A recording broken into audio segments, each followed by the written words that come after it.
其實咧，而家咧都會流行一啲關於凍噴嘅嘢，有啲乜嘢嘅功效呢？咁今日我哋就會同你講解一下。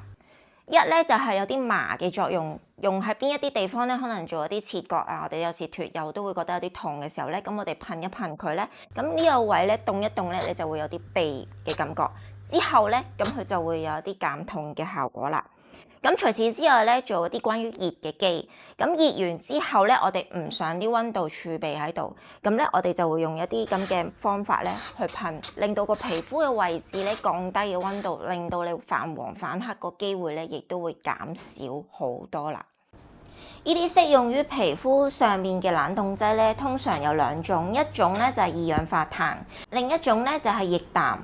咁其實兩種咧功效就差唔多嘅啫，不過喺成本上咧，二氧化碳就會貴少少，液氮咧就會大樽啲，成本咧就會低啲。喺我嘅立場咧，用呢一啲嘢咧點樣都好過用冰嘅，因為冰咧始終都會有細菌。